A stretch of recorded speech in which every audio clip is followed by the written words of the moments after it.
Eh bien, après ce petit état émotionnel, ce petit moment pour soi, on va se présenter. Donc moi, c'est Julie Hélin, je suis coach agile chez Naoshak. Je suis hyper contente de retrouver mon acolyte Guillaume, avec qui on a partagé dans le passé un projet qui nous a malgré tout permis de vivre énormément d'émotions et qui nous a liés en fait pour très longtemps parce qu'on s'est retrouvés chez Naoshak. Je suis en ce moment en mission chez e-Voyageurs SNCF et en fait depuis c'est beaucoup cette expérience qui m'a marquée et qui m'a permis de prendre conscience du besoin des émotions. J'ai été sensibilisée à la communication non violente et je remercie d'ailleurs leur coach qui avait fait, Luc Tesch, qui avait fait ce travail aussi profond, je dirais, sur leur mindset. Pour parler un peu de moi aussi, je commence à faire le lien entre agilité, complexité, systémie et dérèglement climatique et transition écologique. Donc, je suis engagée notamment en tant qu'animatrice dans la fresque du climat et Time for the Planet. Je vous invite à suivre la conf qui suit. Ça parle de ça. Merci Timothée de l'aborder auprès des agilistes. C'est top. Et enfin, on s'est rendu compte avec Guillaume qu'on se retrouvait sur notre base de Process Communication Model. En effet, on a une base empathique. Donc, c'est un modèle qui vous permet justement d'en savoir un peu plus sur vous. Voilà pour moi. Guillaume? Oui, merci Julie, merci à tous d'être présents à cette conférence. Je suis très heureux d'être là. C'est ma première aussi, comme Julie, à l'Agile. Donc pour moi, je suis Guillaume Leroux, je suis aussi coach Lean Agile et formateur aussi chez Naoshak, dans la même entreprise. Je suis actuellement en mission chez ADO, côté PASC, pour ceux qui connaissent. J'accompagne notamment les équipes qui travaillent sur les produits qui sont vendus en magasin, donc les équipes salle de bain, cuisine et rangement. Je voulais remercier aussi Antoine Peuzet. Je ne sais pas s'il est présent aujourd'hui, mais merci Antoine de m'avoir fait découvrir, fait prendre conscience de l'importance du coup des émotions il y a 3 ans quand je t'ai rencontré à ADO. Merci beaucoup parce que ça m'a inspiré et depuis, ça a été quelque chose de très important dans mon coaching. Et j'espère que ça va vous apporter des choses. Donc en fait, là, très rapidement, pour vous repréciser ici pourquoi vous êtes là, les individus et les interactions, je pense que ça vous parle, plus que les process et les outils. Mais concrètement, en fait, comment on fait pour avoir des interactions de qualité avec les gens? Nous sommes convaincus, nous, que savoir les décrypter, savoir les comprendre, savoir en parler de ses émotions et aussi de celles des autres, ça permet de développer la confiance dans une équipe. Et la confiance, c'est tout simplement l'ingrédient essentiel d'une équipe performante. Donc en fait, aujourd'hui, on fait ce talk avec Julie pour vous partager nos expériences de coach sur le sujet et faire particulièrement un focus sur la colère et vous donner des outils, des grilles de lecture pour vous aider justement à améliorer vos interactions dans votre équipe. Donc, si vous êtes Scrum Master, coach, agent de changement, même PO, développeur agile, etc., sachez que, on espère en tout cas que ce talk va vous donner des pistes intéressantes. Yes, effectivement, des pistes aussi bien pro que perso, vous allez le découvrir. Tout à fait. Alors, quand on a commencé à s'intéresser à ce sujet, on s'est dit, mais en fait, qu'est-ce qu'on constate? Les émotions, c'est très flou. Culturellement, on ne sait pas trop sur quel pied danser parce qu'on n'a pas l'habitude de les exprimer. C'est plutôt connoté. Et si on reprend par exemple les 7 péchés capitaux, la colère en fait partie. Ce qui implicitement veut dire qu'en fait, la colère, c'est vu comme négatif, vu que c'est un péché dans la religion. Donc, voilà un des premiers constats qu'on a eu. Et ensuite, d'un point de vue culturel, Guillaume, si tu peux nous en dire un peu plus. Ouais, d'un point de vue culturel, en fait, les émotions, c'est un concept difficile à catégoriser. Elles varient énormément d'une personne à une autre. Et à la question, est-ce que les émotions sont culturellement universelles? La réponse est oui. C'est-à-dire que le fait qu'en tant qu'humain, on ait des émotions, ça fait partie de la culture universelle. Ça, c'est un fait. Et c'est même d'ailleurs ce qui nous rend profondément humains. Mais la manière dont on exprime nos émotions, va dépendre du contexte culturel et des éléments culturels. Alors, un peu d'exemple. En fait, si je prends l'exemple de la culture nippone, peut-être certains d'entre vous la connaissent, il y a une certaine sagesse chez les Japonais. Ils ont cette faculté plutôt à ne pas réagir à la colère, qui ne fait finalement que l'alimenter et donc lui donner de l'importance. L'occidental, lui, il est nerveux. L'occidental, il est belliqueux, il répond immédiatement à la première provocation. Lorsqu'il n'y avait pas de guerre, d'ailleurs, les Gaulois, ils se frappaient entre eux. On est en apparence nettement moins calme que les Japonais. Et disons que les Japonais, eux, on va dire, réfléchissent peut-être bien mieux et posément plutôt que les Occidentaux. Après, ça reste, je ne veux pas rentrer dans les préjugés, mais c'est en tout cas, je voulais vous partager un peu les différences culturelles ici. Et un autre exemple que je voulais vous partager aussi, c'est avec les Inuits. Dans leur langue, l'Inuktitut, c'est la langue inuite, il n'y a pas de mot pour désigner la colère. Et il y a un anthropologue qui s'appelle Jean Brix qui a créé qui a sorti un livre qui s'appelle Never in Anger en 70. Et il raconte comment les Inuits apprennent à leurs enfants à maîtriser leur colère sans y recourir eux-mêmes. Donc ils sont assez forts, ces parents quand même assez balèzes. Crier sur son enfant, en fait, est vécu comme une humiliation chez l'adulte dans leur culture. Donc c'est inconcevable. Et en fait, ils arrivent à les éduquer à apprendre à maîtriser la colère en leur racontant des histoires. Donc c'est assez fort, je vous conseille ce livre, Never in Anger, si vous souhaitez aller plus loin sur le sujet. Super. Effectivement, on constate beaucoup de flou autour des émotions. Alors, on a été chercher plus loin sur la définition, notamment de la colère, qui est notre sujet du jour. Et ce qu'on constate, c'est que c'est une réaction de protection. De protection vis-à-vis de quelque chose qu'on a pu observer à travers nos 5 sens, vue, entendu, etc. Blessure, frustration, sentiment d'injustice, obstacle, etc. C'est un peu un signal d'alarme, en fait. C'est comme si on posait la main sur la plaque de cuisson, la douleur apparaît et c'est pour ça qu'on enlève la main. La colère, et toute émotion d'ailleurs, est un peu là pour ça, pour dire il y a quelque chose qui ne va pas là. Donc si on n'avait pas ça, en fait, on se brûlerait la main. Donc, on va repartir depuis le début, vous exposer quelques grilles de lecture pour mieux comprendre, qu'on a sélectionnées justement pour que vous ayez vraiment l'ensemble des notions suffisamment synthétiques pour avancer, pour aller plus loin dans la réflexion. Donc, revenons sur les émotions au sens large.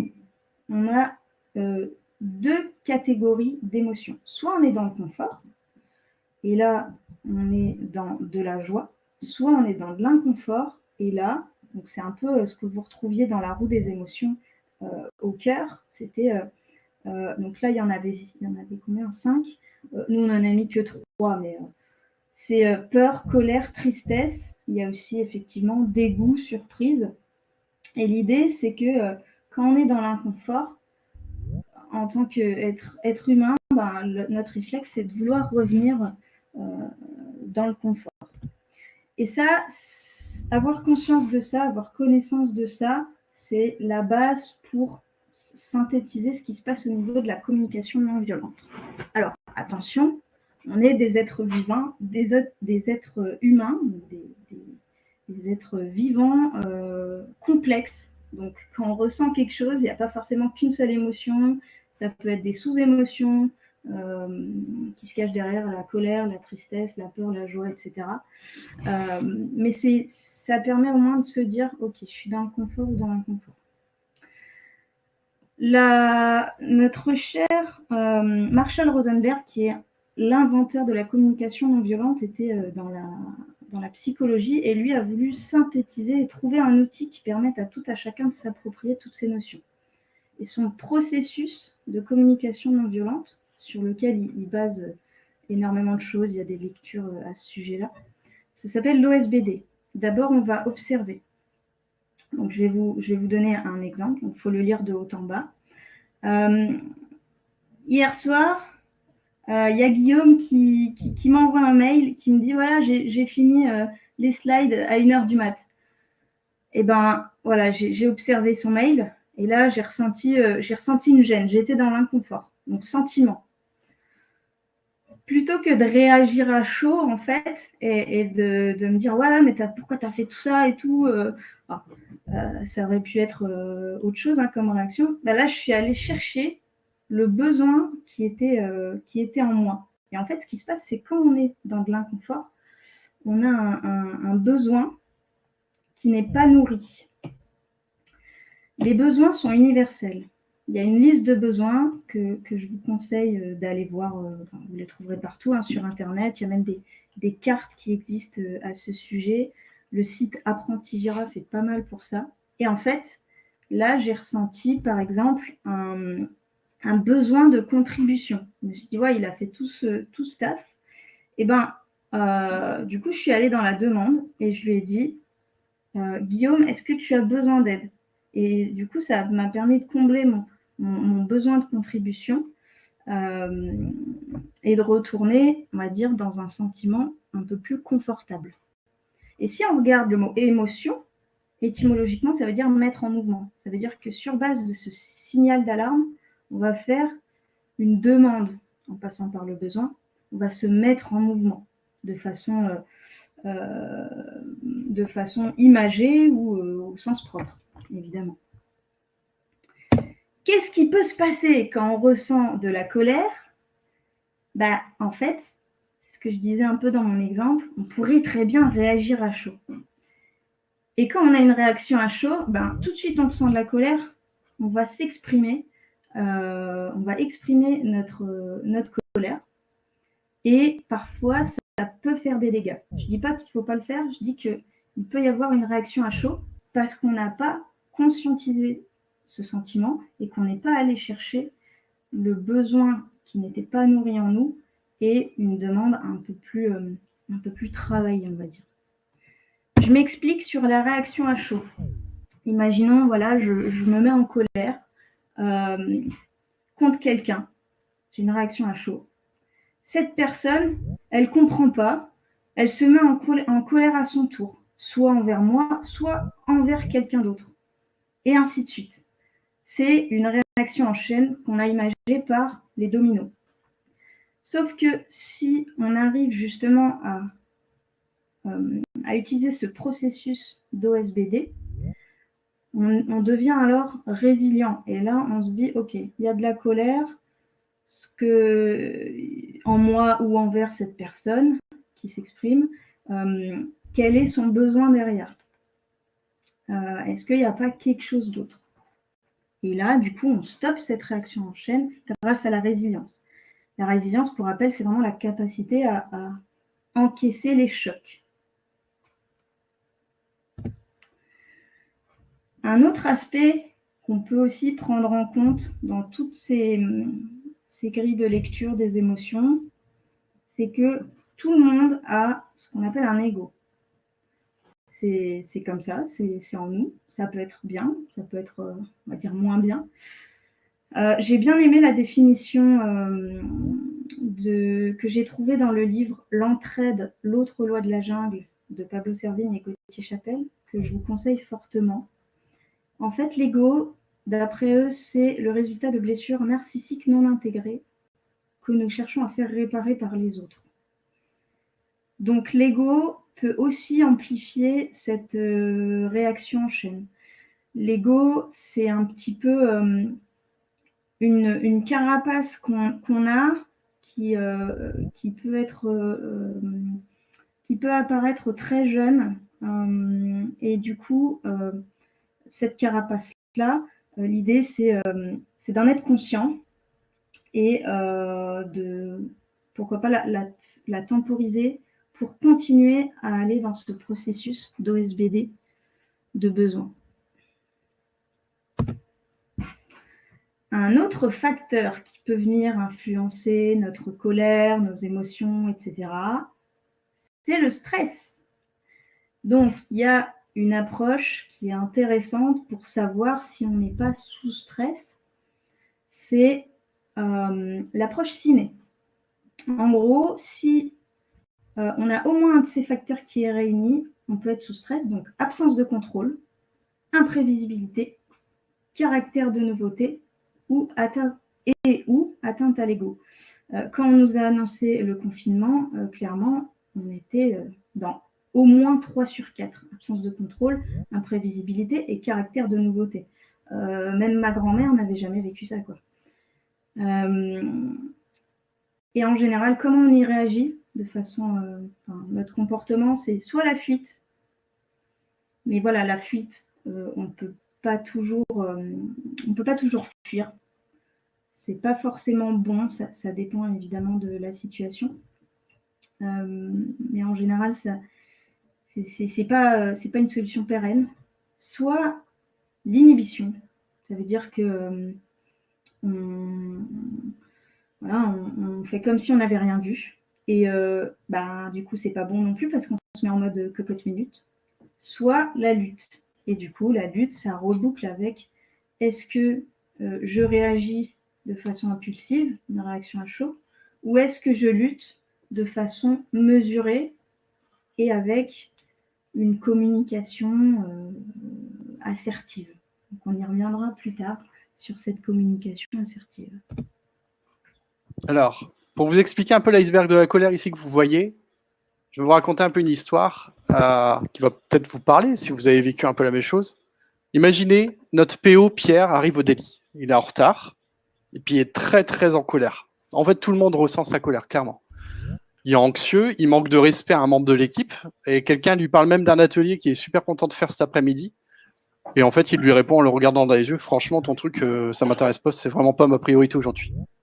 Donc les développeurs, en fait, ils se retournent ils sont tous présents, hein, ils ressentent tout ça, ils regardent le Scrum Master et ils lui disent wow, il est en forme ce matin, notre Pierre, disons.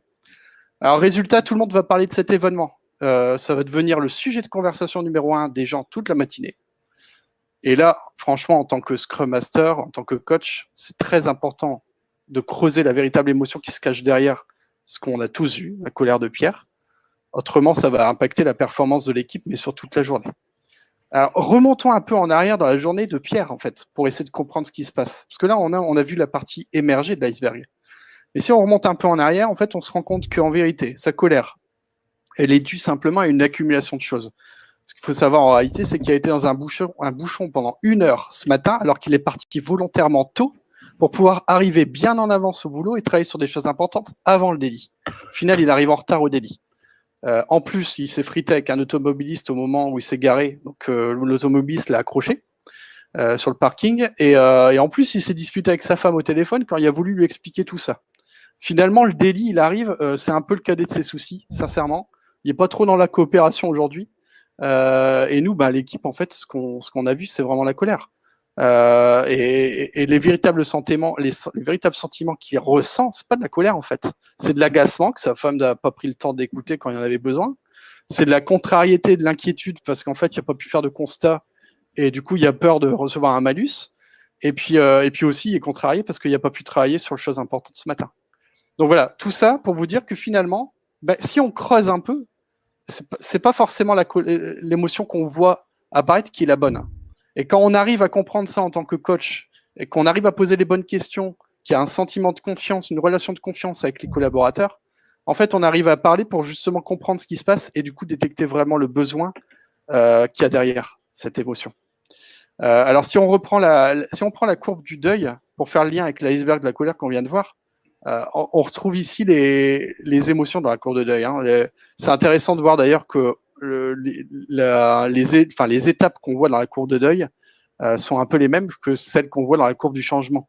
En tant que coach, Scrum Master, c'est important du coup de connaître ces étapes par lesquelles on passe quand on vit un changement. Je ne sais pas si tu te souviens, Julie, rappelle-toi, notre projet My3D, sur lequel on a travaillé il y a plusieurs années ensemble, qui a été un super projet. On a travaillé sur une suite de produits qu'on développait tous ensemble. On était plus de 70 avec des équipes autonomes qui travaillaient chacun de leur côté, mais il y avait une vraie coopération. On a travaillé pendant 2 ans là-dessus. On a reçu un choc clair quand on a appris le changement brutal du top management. On avait un leader très agile, qui était très inspirant, très fédérateur, et d'un seul coup, on a appris que finalement, il sautait pour laisser place à 3 managers à l'ancienne. Donc on était dans le déni, hein. Clairement au début on était dans le déni, on c'est pas possible, ça peut pas arriver. Et puis d'un seul coup, 3e étape, on est arrivé dans la colère. En fait, la colère, elle intervient quand on se rend compte que c'est pas une blague finalement ce qui nous arrive. C'est pas une blague, c'est vraiment ce qui se passe. Et donc du coup, là, on n'a clairement pas envie que ça change. Alors, on est tous entrés dans cette phase finalement de colère, pas tous en même temps, chacun son rythme, hein. Chacun sa résilience finalement au choc. Mais une fois qu'on était dedans, alors là, je peux vous dire que tout y passe, hein. La direction, les managers, les équipes, les collaborateurs même des fois, on se lâche, on s'emporte, on essaie de trouver un coupable sur qui s'acharner, c'est important, ça fait du bien. Et dès qu'on l'a trouvé, je peux vous dire que là, il va morfler, il va prendre cher. Et puis on a peur de perdre notre autonomie, on a peur de perdre notre façon de faire. Ça nous rend triste, puis à un moment donné, on accepte quand même la situation, jusqu'à retrouver du coup cette phase ascendante pour aller vers la sérénité. Donc voilà, ça c'est important.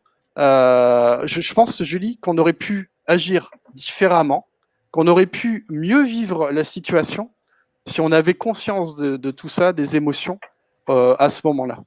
Yes. Voilà. En tout cas, on s'en rappelle tous. On était un peu dans la difficulté. Ça nous a soudés, c'est sûr. Mais par contre, c'est vrai que c'était pas forcément facile à vivre. Et on sort de là, généralement, on est rincé. Quand on vit de la colère, on sort de là, on est vraiment très fatigué. C'est épuisant d'être en colère.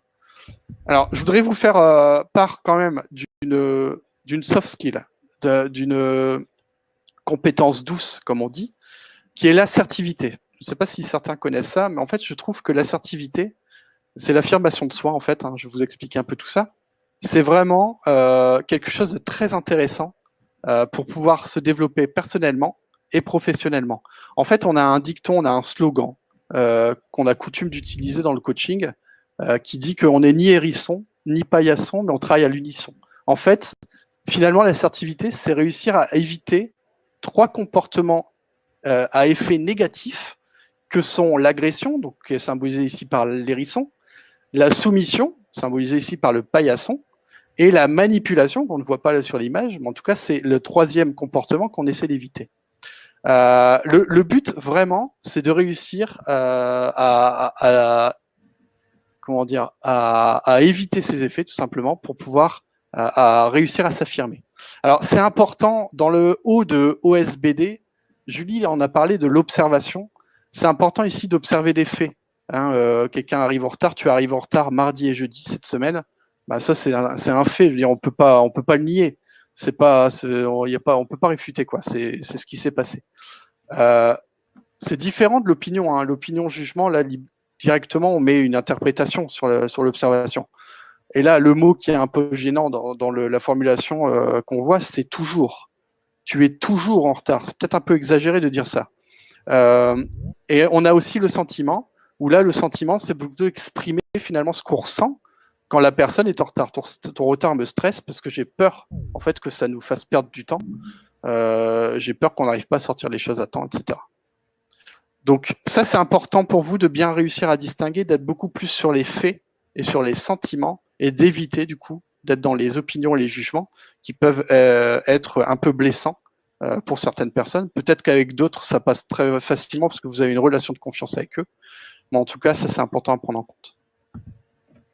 Alors, comment on fait pour devenir assertif? Parce que je pense que c'est très long. Finalement, c'est pas comme ça qu'on le devient. Je vous donne 6 clés que je trouve intéressantes. Ce pas les seules qui existent, c'est celles que je voulais vous présenter aujourd'hui. Bah déjà, essayez de rester authentique. Soyez vous-même. Ne cachez pas vos émotions. Exprimez-les ouvertement. Et c'est comme ça qu'en fait, on entretient une relation de confiance avec les individus. N'ayez pas peur d'entrer dans le conflit. Je sais que c'est pas toujours facile pour ceux qui aiment bien rester en retrait ou qui ont peur du conflit. C'est pas facile, ça demande du courage de rentrer dans le conflit, mais sachez que dans l'agilité, on le dit souvent, les conflits, quand ils sont constructifs, ça nous permet d'avancer. Donc il ne faut pas hésiter à exprimer et à s'affirmer plutôt qu'être dans la soumission. D'ailleurs, ne pas être un paillasson, c'est vraiment quelque chose qu'il faut retenir. Jouer carte sur table, c'est simplement être clair dans ce qu'on attend, dans le besoin, et chercher la situation gagnant-gagnant. On n'est pas là pour manipuler l'autre, on est plutôt là pour chercher un compromis qui conviendra à tout le monde d'être dans une situation un peu win-win. Voilà, donc ça, les clés de l'assertivité, c'est important d'essayer de les faire déjà pour soi. Ça peut aider dans la vie personnelle comme dans la vie professionnelle. Et puis après, si vous êtes Scrum Master et coach, vous pouvez aussi sensibiliser les gens sur la façon de développer l'assertivité. Alors, comment on fait pour aider l'équipe avec toutes ces notions qu'on vient de voir? Comment on fait pour aider l'équipe en groupe? Alors, on a le modèle de Tuckman qui est intéressant ici, parce que notamment la deuxième phase, hein, c'est le modèle que suit toute équipe. C'est un peu la dynamique du groupe. Au début, on se découvre, on est un groupe d'individus, on ne sait pas vraiment à qui on a affaire, donc on ne va pas forcément dire tout ce qu'on pense au début, on regarde un peu, on se renifle un peu, hein, c'est un peu ça. Et cette phase, à un moment donné, elle laisse place à la deuxième phase, qui est la phase de storming, la phase la plus complexe. Il y a beaucoup d'équipes qui se retrouvent bloquées éternellement dans cette phase parce qu'ils n'arrivent pas à s'en sortir. C'est la phase où il y a beaucoup d'émotions, hein, d'émotions fortes qui sont vécues. Il y a des problèmes d'ego, il y a des problèmes de leadership qui doivent être réglés pour pouvoir justement réussir à sortir de cette phase de storming et atteindre une phase de norming où là, on commence à retrouver une performance intéressante jusqu'à un moment donné, essayer d'atteindre la performing, qui est la dernière étape la plus efficace pour une équipe. La journing, je vous en parle pas, c'est quand l'équipe se dissout. Mais voilà, en tout cas, c'est important de voir ici que la colère, elle intervient beaucoup dans la phase de storming. Ouais, donc en fait, avoir des conflits dans une équipe, c'est normal. C'est tout à fait normal. On peut relativiser. Oui. Super. Effectivement, ce type de sensibilisation, d'explication de ces grilles de lecture, ça peut être des choses que vous présentez à votre équipe. Donc, on a parlé du modèle de Tuckman, de la communication non violente avec l'OSBD, les notions d'assertivité, etc. On peut aussi habituer les gens à faire ce qu'on a fait au début avec des tours de comment je me sens. Je vous expliquerai juste après comment on le fait dans mes équipes. Et on peut aussi utiliser, entre guillemets, la facilitation, les outils de Scrum, Agile, les rétrospectives, pour aborder petit à petit, infuser toutes ces notions des émotions et pourquoi pas le feedback assertif. Il y a aussi des aspects un peu plus personnels, individuels qu'on va pouvoir aborder avec certaines personnes, certains de nos collabs. Pourquoi pas la méditation, la cohérence cardiaque, qui sont vraiment des notions où je fais une sorte de reset de mon état émotionnel à travers beaucoup la respiration notamment. Sensibiliser à l'équilibre pro-perso. Je pense que je vous apprends rien en tant que Scrum Master ou coach agile, que en agilité, on travaille à un rythme soutenable. Et enfin, pourquoi pas aller un peu plus dans le perso et sensibiliser à l'hygiène de vie, au sport. L'idée, c'est vraiment de trouver un équilibre, ce qui va nous aider justement dans l'écoute de nos émotions et de nos besoins. Et du coup, Guillaume, présente-nous cette rétro vice-versa. Ouais. Alors, je vais vous présenter une rétrospective que j'ai mis en place pour l'équipe que j'accompagne à ADO, notamment l'équipe robinetterie et hydrothérapie, ceux qui font les robinets de salle de bain et les colonnes de douche. Donc, c'était aussi un exercice pour les sensibiliser à la rétrospective déjà, mais j'en ai profité justement pour les sensibiliser aussi sur l'importance des émotions. Donc, très rapidement, on pourra en reparler si vous voulez. Vous pourrez me contacter si vous souhaitez un peu plus d'infos sur cette rétro. Mais très rapidement, pour présenter, donc je reprends les 5 étapes d'une rétrospective en bonne et due forme. Donc l'étape set the stage, je fais une prise de température justement en demandant aux participants d'exprimer leurs émotions sur un petit thermomètre. Voilà, donc ils sont libres de partager pourquoi d'ailleurs. Tout le monde ne souhaite pas forcément le faire au début, mais à la fin, en fait, ils jouent tous le jeu. C'est ce que j'ai remarqué. La deuxième étape, en fait, on va récupérer du coup les données qu'on va analyser pendant cette rétrospective. Donc là, si vous faites une rétrospective de sprint, c'est ce que vous avez vécu pendant 2 semaines. Là, en l'occurrence, pour le coup, c'était une rétrospective sur 6 mois, sur un semestre. Donc c'était assez long. La rétrospective, elle a duré 3h30, mais en fait, elle durait beaucoup moins si jamais l'itération est beaucoup plus courte, forcément. Il y a moins à dire. Là, je demande aux équipes du coup de retrouver, de se remémorer les événements marquants et de les positionner sur une échelle en haut, ce qui est plutôt positif, et en bas, ce qui est plutôt négatif, ce qui est plutôt triste. Voilà. Une fois qu'on a cette timeline, on va passer à l'étape 3 qui est Generate Insight, où je fais un petit perfection game. Je demande aux gens de noter ce semestre qu'ils ont vécu, ou cette itération, sur 10. Et après, je leur demande, suite à cette moyenne et cette timeline qu'on a vue juste avant, je leur demande comment on fait pour avoir 10 demain si jamais on devait voter. Et là, il y a tout un sujet de brainstorming où il y a Colère qui précise quand même que toutes les idées, même les plus farfelues, sont bonnes à dire. Donc n'ayez pas peur justement de vous exprimer. On est là dans un cercle de confiance avec une sûreté psychologique. Et quatrième étape, en fait, par rapport à tout ce brainstorming, on va décider vraiment ce qu'on va faire, clairement. Et donc là, je me base sur la template Smart. Vous pourrez utiliser d'autres templates, mais c'est pour les aider aussi. Justement à rédiger des actions les plus smart possibles pour avoir le plus de chances qu'elles soient réalisées. Et à la fin, je termine en clôturant la rétrospective par une happiness door. Donc ça vient du management 3.0 pour ceux qui connaissent, où là en fait je demande simplement un feedback en leur demandant de le positionner sur une échelle de bonheur. Donc en haut, ce qui est vraiment très positif. En bas, non, je me suis vraiment ennuyé et j'aurais mieux fait d'être ailleurs. C'est un peu comme un rôti. Et donc du coup là l'idée c'est de récupérer les feedbacks et je peux vous dire que les feedbacks sont quand même assez concluants. Vraiment la majorité des équipes avec qui j'ai fait ça, ils ont adoré la rétro et maintenant ils se le sont appropriés chez ADO et ils le font maintenant entre eux et ça je trouve ça super cool. Voilà, donc ça c'est pour vous partager la rétrospective qu'on a mis en place et Julie, je te laisse la main du coup pour partager les expériences que toi tu as mis en place à SNCF. Yes, effectivement. Chez eVoyageur, c'est là que j'ai vraiment bien décortiqué ce gros sujet communication non violente. Et à l'instar du fameux Team Mood ou Mood Board, on est allé un peu plus loin à travers des tours de table, soit en daily, soit en weekly, ou à des points réguliers, en rétro. Des tours de table de comment tu te sens, pour essayer d'être un peu plus authentique que des petits smileys et se poser vraiment la question en s'aidant de cette fameuse roue des émotions. Par exemple, le PO Pierre de Guillaume, je t'invite, Guillaume, à mettre ça en place en daily, à faire un petit tour de table de comment tu te sens en début de daily, pour justement que tout le monde puisse s'exprimer. Bah ouais, on n'est pas des robots, c'est pas parce qu'on passe la porte du bureau que ça y est, toutes nos émotions, elles se sont envolées. C'est d'ailleurs parce qu'on est humain qu'on nous recrute. Donc ça, c'est important de le conscientiser et encore plus, j'ai envie de dire, en télétravail. Pour aller un peu plus loin, ils ont mis en place chez Voyageurs SNCF des ateliers de sensibles à la communication non violente tous les mercredis midi, comme ça c'est ouvert à tous. Et ce qu'on utilise de façon imagée, c'est la marelle. Donc au sol, on met des papiers où on reprend en fait l'OSBD. Le 1, c'est observation. Le 2, c'est les sentiments, émotions.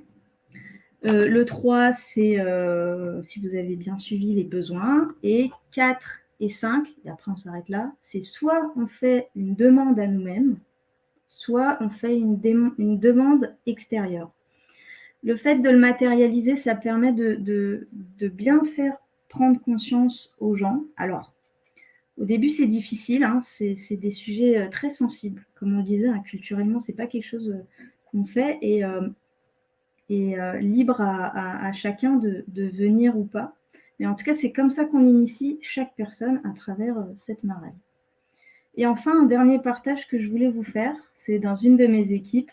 Je les ai sensibilisés justement à l'assertivité. Et ce que j'aime par-dessus tout dans les rétrospectives, c'est de se donner du feedback. Parce qu'en fait, un groupe, une équipe, c'est la somme de l'ensemble des individus. Donc, si les individus sont authentiques entre eux et qu'ils se donnent du feedback, soit positif sur « Ok, il faut vraiment que tu continues là-dedans, moi j'adore, etc. » soit des axes d'amélioration, ça permet de faire grandir l'équipe. L'idée, là, c'était qu'en fait, on s'était retrouvés dans le cadre d'une rétro et je leur avais proposé de venir avec des petits feedbacks rédigés à l'avance de façon assertive, donc soit sur les faits, soit sur les sentiments, et ensuite de venir les mettre dans ces petites boîtes aux lettres que j'avais accrochées au mur.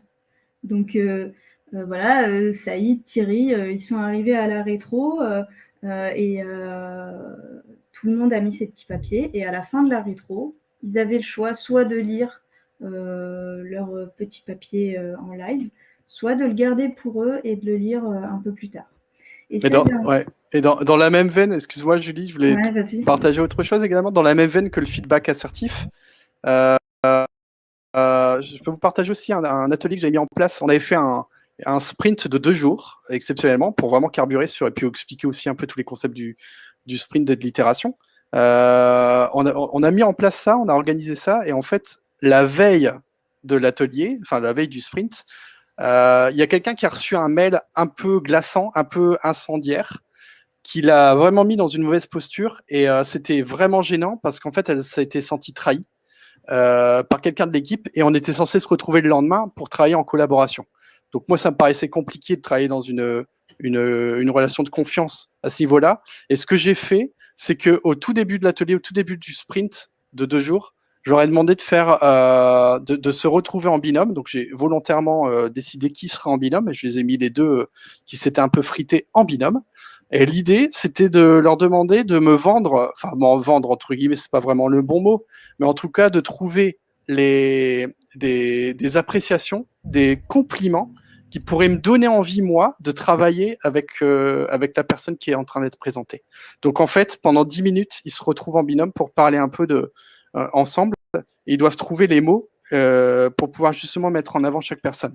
On a passé 30 minutes à faire le débrief où tout le monde s'est mis en avant. Tout le monde. Il y a eu des débuts de larmes. Il y a des gens qui n'acceptaient pas forcément les compliments, mais qui se disaient, mais c'est dingue, je ne savais pas que mes collègues ils pensaient ça de moi.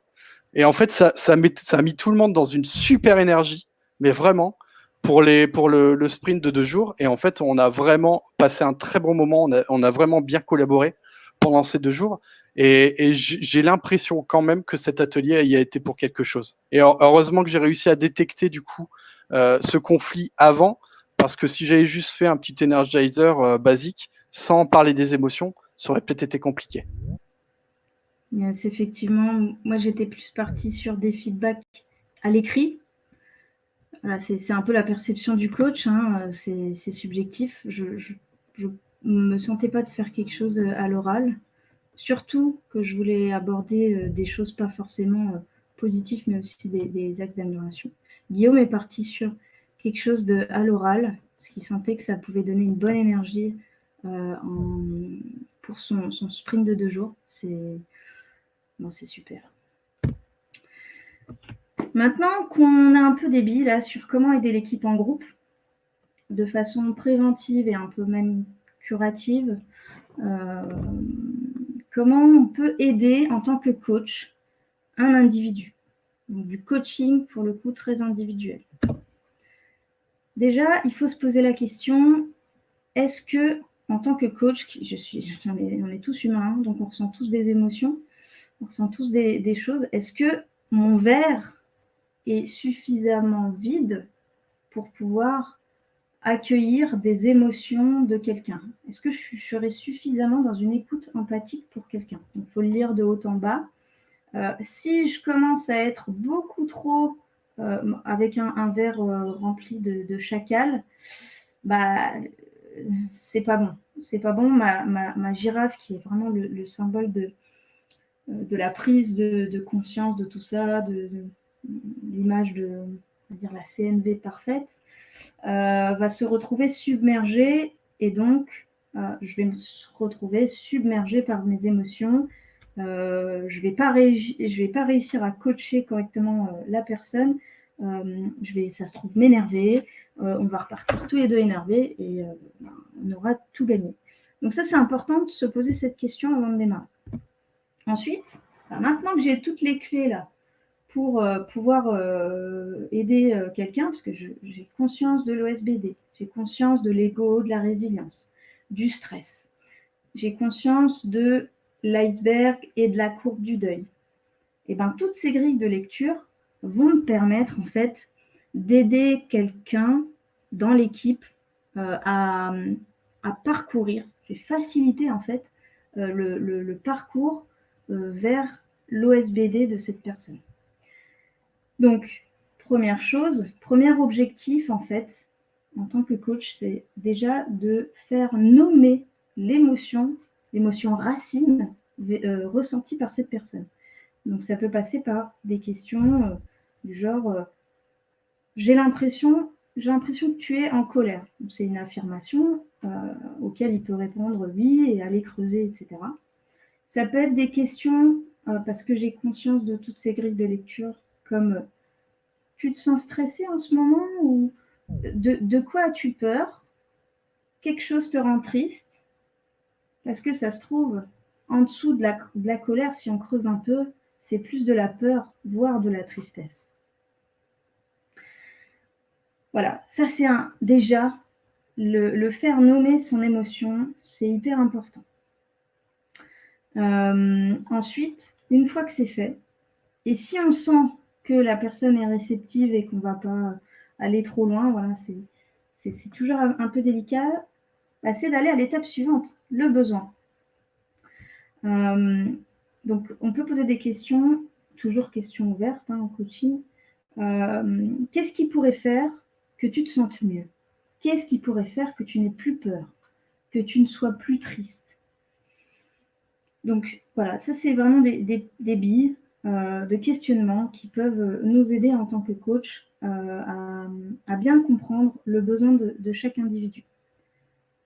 Attention, on est coach, donc on n'est pas non plus psychologue, on a des spécialistes dans tout ça. Nous, on agit beaucoup sur le ici et maintenant, les émotions qui sont ressenties.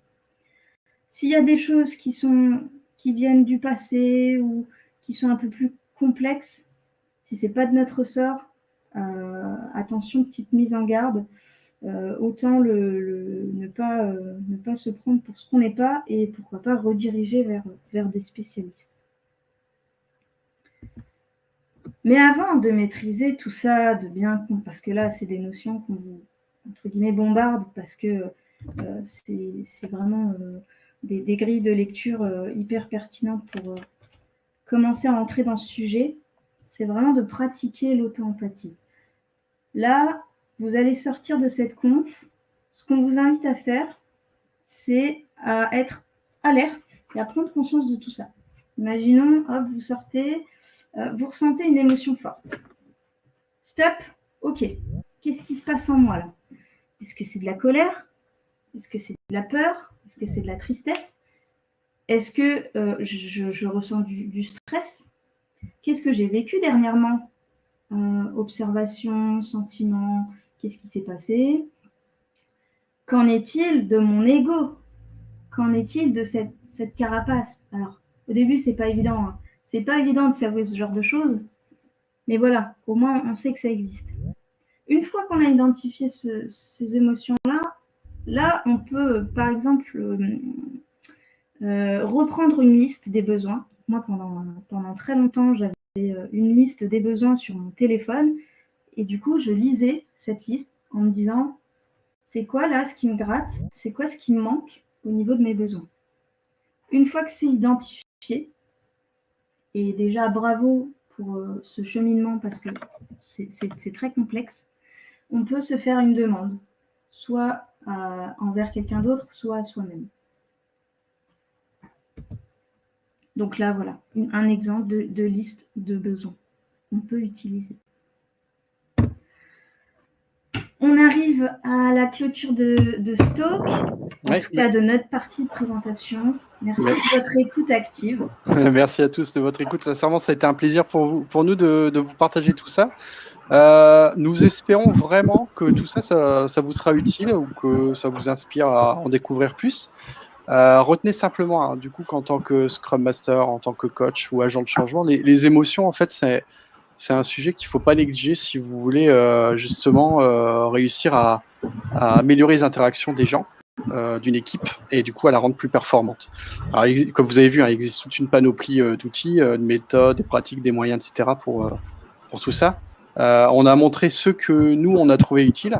Maintenant, c'est à vous de vous les approprier, du coup, en trouver d'autres si vous voulez aller plus loin. Si votre objectif principal est d'optimiser la performance d'une équipe. Voilà.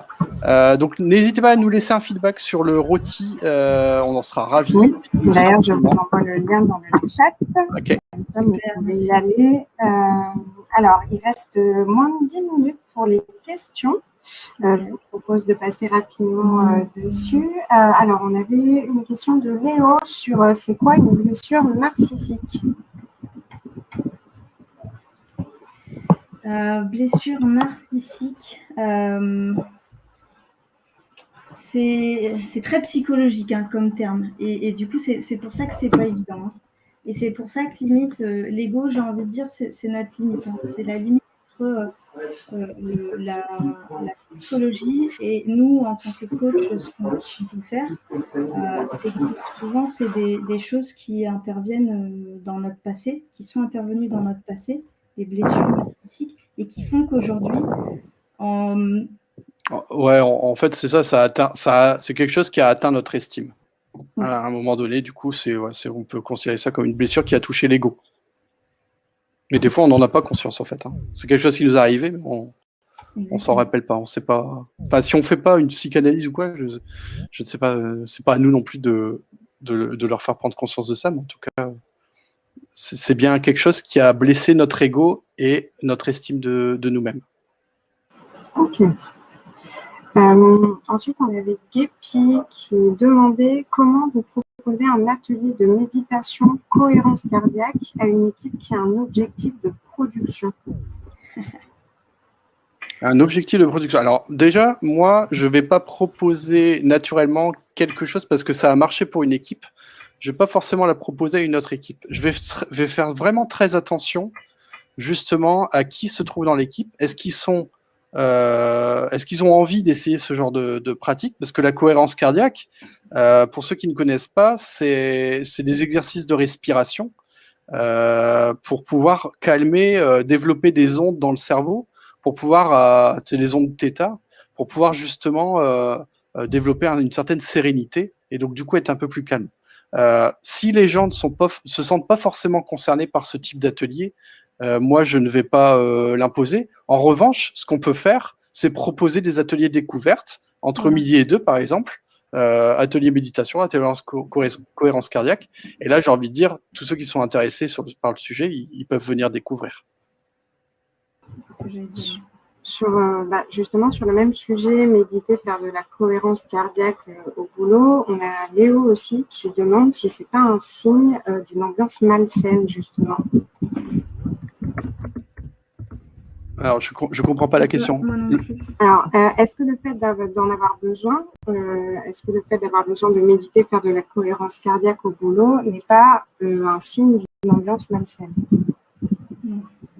Malsaine, je ne sais pas si c'est le bon mot. Après, c'est des outils qui permettent d'aider justement à canaliser les émotions et les sentiments des gens. En fait, la cohérence cardiaque et la méditation, je veux dire, c'est même des outils que vous pouvez utiliser sur vous-même. Pas forcément avec une équipe, mais je veux dire, quand on l'utilise sur nous, effectivement, c'est parce qu'on a envie de se calmer, c'est parce qu'on a envie de mieux gérer nos émotions. La proposer à une équipe, ça peut être aussi pour justement les canaliser leurs émotions. C'est pas forcément parce qu'ils sont dans un contexte malsain.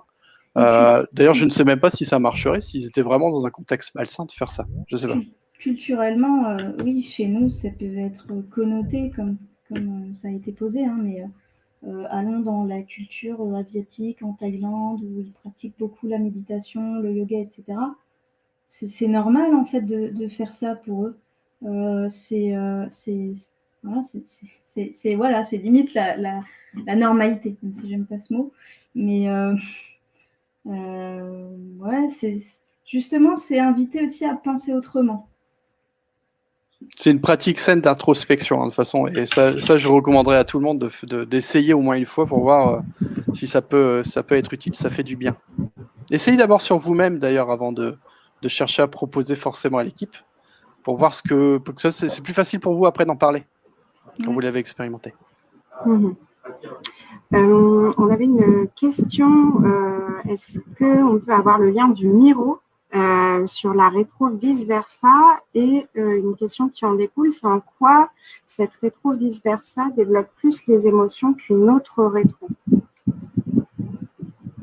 Alors, c'est pas que ça développe plus les émotions, c'est que ça fait prendre conscience que c'est sain de parler des émotions dans une équipe. C'est surtout pour ça qu'on a fait que j'ai fait la rétro vice-versa. Le fait de les sensibiliser, en fait, c'est un atelier qui permet simplement de sensibiliser sur l'importance d'écouter nos émotions. Voilà. Après, il y a d'autres outils. Hein. Ouais. L'importance de les nommer, en fait. Moi, pour aller plus loin, donc là, c'était vraiment très focus émotion, commencer à toucher du doigt ça. Il y a une rétro que j'aime bien faire où typiquement on va plus loin dans l'OSBD, où effectivement on a le sentiment identifié, mais ensuite on va aller chercher le besoin qui n'est pas comblé, et c'est fait de façon un peu ludique à travers un feu de camp. Voilà, c'est plutôt sympa. Là, c'était imagé avec Miro pendant mon télétravail, mais j'aimerais bien le faire en vrai, tiens. Ça peut être sympa. Rétro chaise chaude, tous ces trucs-là où on se met dos à dos. Voilà, expérimentez, n'hésitez pas. C'est hyper intéressant. Mais comme dit Guillaume, voilà, essayez de déjà bien comprendre ce qui se passe en l'appliquant sur vous-même. Après, j'ai envie de dire, soyez dans une philosophie agile, c'est-à-dire une test and learn. Hein. Il y a des nouvelles pratiques, vous émettez des hypothèses sur leur efficacité, testez-les dans un environnement sain avec une petite équipe, et puis vous savez qu'ils vous donneront des feedbacks bienveillants et honnêtes, et ça vous permettra, vous, de progresser après et de voir si vous voulez le déployer dans d'autres équipes ou pas. L'atelier Moving Motivators ne permettrait pas plus de faire ressortir les émotions. Moving Motivators, du coup, là, c'est plus pour faire ressortir les motivations intrinsèques du coup de la personne. Et ça, effectivement, c'est un outil que je vous recommande fortement d'utiliser en one-to-one, et si l'équipe se sent en confiance, du coup, de l'utiliser avec l'équipe. Et vous, même encore une fois, avec vous-même. Hein, c'est un outil que vous pouvez utiliser tout seul. Donc, vous l'avez vu, Guillaume a été sympa, il nous a mis le lien du Miro dans le chat. Pour ceux qui ne l'ont pas vu, je vais le remettre. On avait aussi une question de Cléo B sur comment garantir de l'authenticité. Oui, ça, c'est pas évident, et ça va beaucoup dépendre en fait de la culture d'entreprise, de la culture d'entreprise qui va impacter les cultures d'équipe plus ou moins. Et comment garantir ça? En expliquant justement, en sensibilisant à la communication non violente, à tous ces aspects, pour dire que être dans le faux, ça ne va pas être. Du coup, la première chose, c'est de rétablir la confiance. Si j'exprime ma colère, ça ne va pas être retenu contre moi, par exemple. Très bien, écoutez, merci Julie, merci Guillaume pour ce moment. Pour ceux qui ont assisté à la conférence, n'oubliez pas d'aller laisser un petit feedback sur le rôti pour justement indiquer un petit peu vos émotions durant cette conférence. Effectivement, très intéressant. Juste un adjectif, ça nous suffirait. Voilà. Partagez votre émotion. Comment vous sentez, comment vous sentez là, voilà. Est-ce que votre ressenti a évolué depuis le début de cette conférence? En tout cas, moi, j'étais inspirée dès le début, donc je le suis toujours, donc tout va bien. Et je suis fin prête pour attaquer l'initiation à l'agilité à travers l'écologie et vice-versa de Timothée qui va commencer incessamment sous peu. Merci à vous. Merci. Merci.